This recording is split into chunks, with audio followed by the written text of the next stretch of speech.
expansion and cubical expansion. Boys, the coming up 3 chapters are relatively easier. Only small, we have a short derivation in all this linear, superficial and cubical expansion. So linear expansion, superficial expansion and cubical expansion.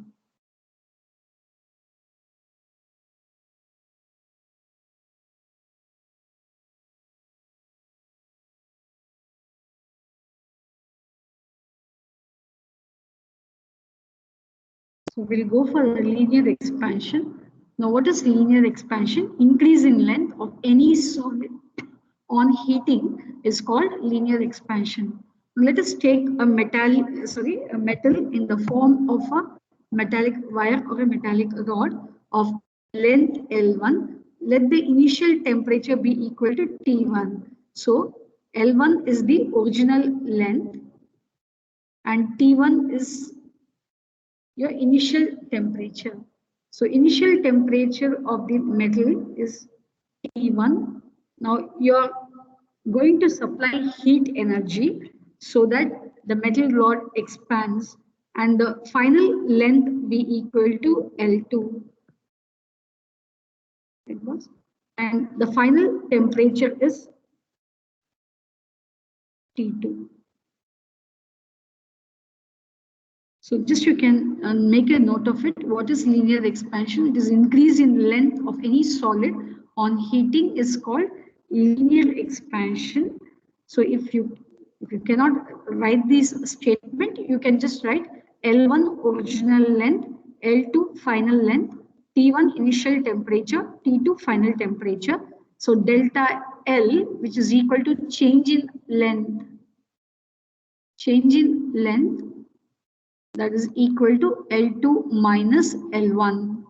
Then increase in temperature or change in temperature. Increase in temperature, we represent it as delta T, which is T2 minus T1. So these are the initial condition, boys. Just write L1 is the original length, L2 is the final length, T1 is the initial temperature, T2 is the final temperature, delta L is change in length, then change in temperature or increase in temperature is delta T, which is equal to T2 minus T1. Now, what is that you're going to find? You're going to find what do you mean by coefficient of linear expansion. Now, before going for coefficient of linear expansion, boys, you would have studied about the refractive index of various material. Say the refractive index of water is 1 point, these are the standard values, 1.33. For glass, the refractive index is 1.5 to 1.65 because you have two different types of glasses. For diamond, it is 2.42. Right? Now, what does the refractive index of different material indicates? Index means something it is indicating. Can someone tell me about? Because you have learned this concept in grade 10. What do you mean by refractive index of a material? What does it indicates? Last year, grade 10, you have learned about speed of light to a particular medium. Okay. Okay, it measures the speed of fine. It measures the speed of light in a medium. That's true. Refractive index generally states whether the medium is optically denser or optically rarer with a certain standard value. Now, if you compare these three materials which are being given, you can see diamond is optically denser compared to the other two. Then comes optically denser medium is glass. Finally, it's water. Of these three materials, if you are arranging, diamond will be the most optically denser medium over here. Same way, similarly, if I have any metal in the form of a wire or in the form of a metallic rod. Suppose I consider three different metals: copper, say iron, and aluminium, same length, I'll go for same dimension, which means the length, the thickness, everything are the same, right?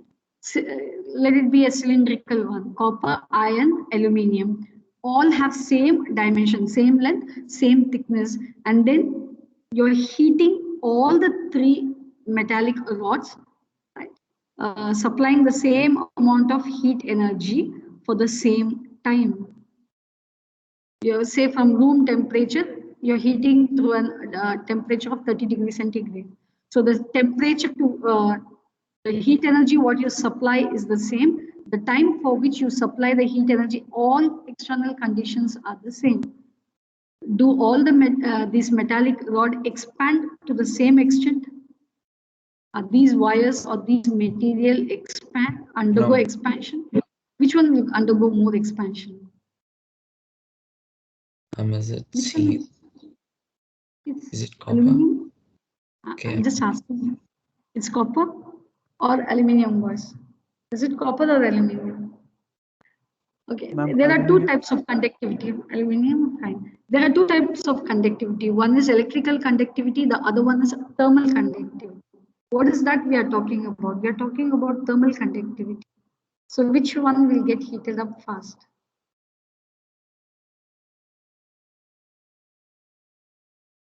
Which one was? Chemistry students. Okay, fine. Think, boys, think. So listen, so if you have it, not necessary metals, you can have alloys also. So you have three different alloys, same dimensions, you are heating it up to the same extent for the same amount of time. You want to check which is undergoing a greater expansion. For that, you require some index. As you say, the refractive index of water is certain value. Same way, the coefficient of linear expansion of different materials are different. For copper, the coefficient of linear expansion is different. So this terminology or coefficient of linear expansion tells you which of these materials will undergo a greater expansion compared to the other one. So coefficient of linear expansion gives you an idea of all different materials, all different metals, all metals and alloys, whatever it is, which material will undergo more expansion on heating. And these things are important, was especially thermometers. In thermometers, which is the fluid which you are using, mercury. So why do we use mercury? Thermometers you have, because its coefficient of linear expansion is more. For 1 degree rise in temperature, it expands linearly.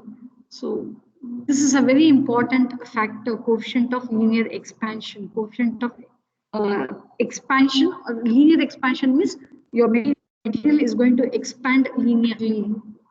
Is that clear, boys? Is that clear? So especially for bimetallic strip, when you're using a bimetallic strip for thermostats, almost all your heating equipments, your water heaters, refrigerators, air coolers, everywhere you have your for most of the time you use for heaters, all heating elements. You will switch on the circuit. Sometimes you will forget. Now what happens? The current keeps on flowing through the coil. At some point, the coil cannot withstand. So immediately when the coil is not able to withstand, if you use your bimetallic strip, then that will cut off the circuit so that it safeguards the device. So for fabricating a bimetallic strip will have two metals in contact. You have to check which metal can be used for the bimetallic strip. For that, you should know the coefficient of linear expansion of all these metals. So when you go for, I think so most probably mechanical engineering, even for that matter, when you go for civil engineering, the structural engineering, there these things are very important, boys. If you go for structural engineering, or if you take up your mechanical engineering or automobile, whatever it is, these things are very important. This comes that, right? This gets carried over, these topics gets carried over your engineering science also. Right, boys? Are you clear for the initial thing? You're considering a metal rod of length L1, initial temperature is T1, then you're increasing the temperature by supplying heat energy. So final length is L2, final temperature is T2. So change in temperature is delta T and change in length is delta L. Now they have experimentally found this change in length delta L is directly proportional to the original length. What do you mean by that? Suppose. What does it mean? Okay. 5 centimeter, 2 centimeter. In which case the change in length when you are heating these two material, in which case the expansion will be more, whether the expansion will be more in 2 centimeter metallic wire or rod or 5 centimeter metallic wire. Boys, in which case 5 centimeter, because look at this statement, delta L is directly proportional to the original length, which means if the length of the material is more, then the expansion will also be higher. This is experimentally they have found equation 1. Then second, delta L is proportional to increase in temperature. It is delta T.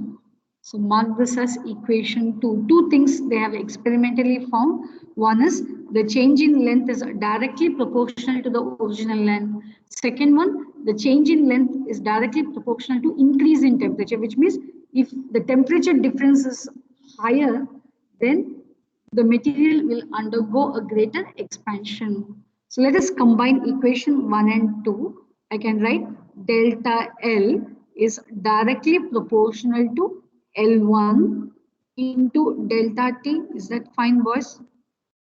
Is that fine? Delta L is directly proportional to L1 into delta T. Yes, ma'am. Now, this constant of, the sign of proportionality, I'm removing by putting a constant of proportionality. That constant of proportionality is alpha, but the symbol will look like this. So delta L now will be equal to alpha times, alpha is here, constant of proportionality, L1 into delta T. And this constant of proportionality, alpha, we call this as the coefficient of linear expansion. So for different metals, for different alloys, this value of alpha at room temperature are already experimentally verified and they have a tabular column for it. Suppose you want to select a metal which undergoes more expansion, then you have to check the value of alpha. So this is all a practical application which will continue even when you go for your further studies, boys. Copy down this, till this you copy down, boys.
Have you completed, boys?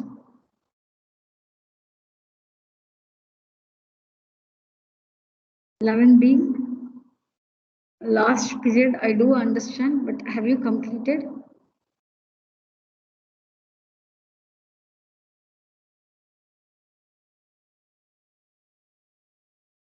Samuel?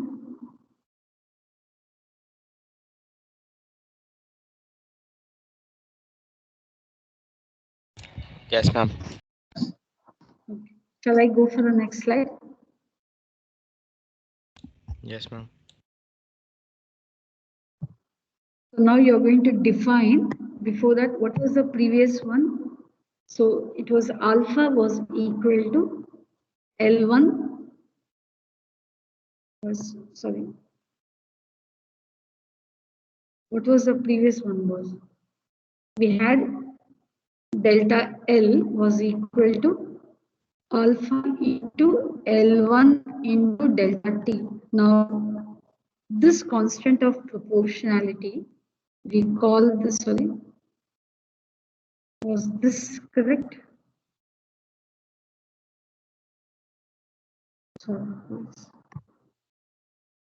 delta L divided by L1 into delta T, correct? This is what we have got. And this is called coefficient of linear expansion. Now we are going to define this coefficient of linear expansion. Now how are you going to define?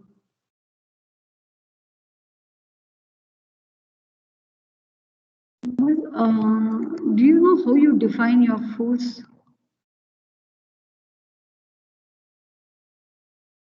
Sometimes, do you know how to define this?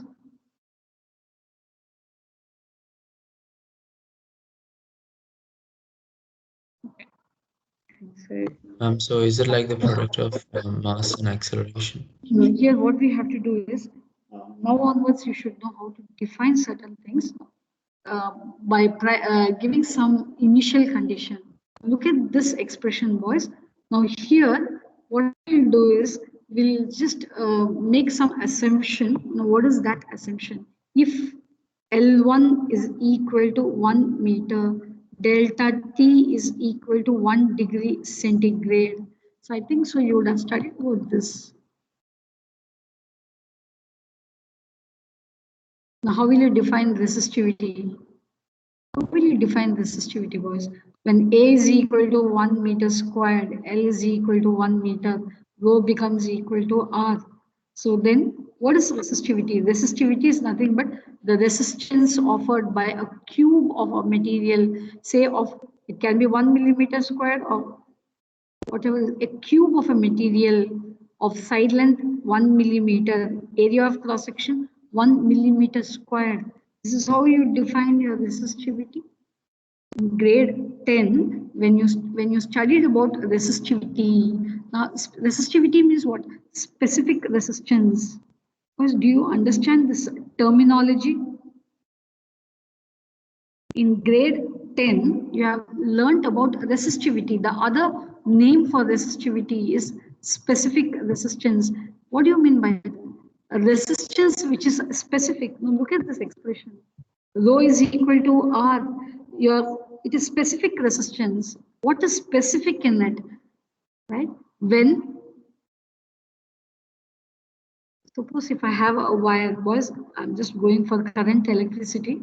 If I have a wire of length L, say area of cross section A, when electrons flow from one end to the other end, there will be some resistance offered by the atoms. That total resistance is R, capital R. Then what is resistivity? Suppose I take a very small cube of the material, was I'm just taking a very small part of the material in the form of a cube. Say if the side length of the cube is 1 millimeter, then the surface area is 1 millimeter squared. Then when the electrons are flowing through this small cube, the atoms within this cube will offer some resistance.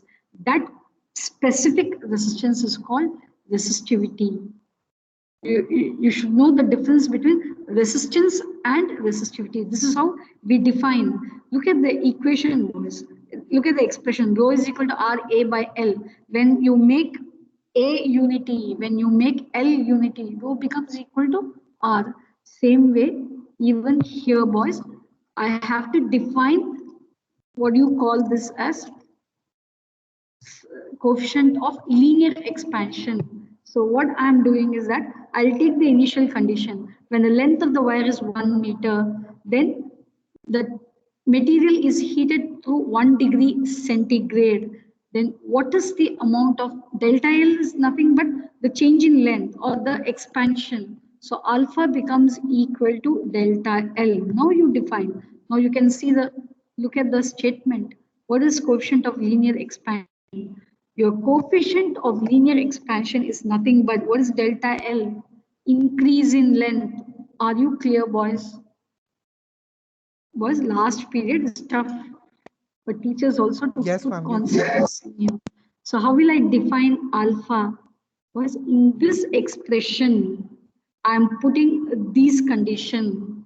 L is equal to 1 meter, delta T is 1 degree centigrade in this expression. So naturally alpha becomes equal to delta L. Now I have to define what is alpha, coefficient of linear expansion. So your coefficient of linear expansion is nothing but what is delta L? Increase in length. Then look at the other condition, increase in length per unit length. What is that? This is per unit length. This is unit length. 1 meter is your unit length. Per degree rise in temperature. This is per degree rise in temperature. This is how you define your alpha. Is that clear, boys? So write all these statement, boys. Write all these expression. Delta L is equal to first one. Delta L is equal to alpha into L1 to delta T. Then get the expression for alpha. So then go for the condition. If once you finish this, then write the statement.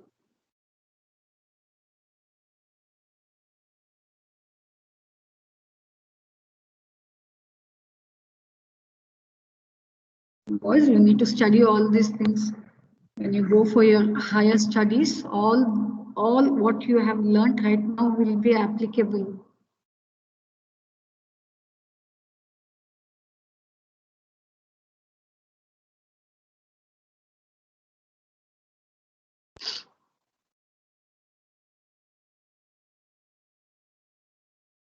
So one important example of linear expansion is your bimetallic strip used as used in thermostats of all your heating devices.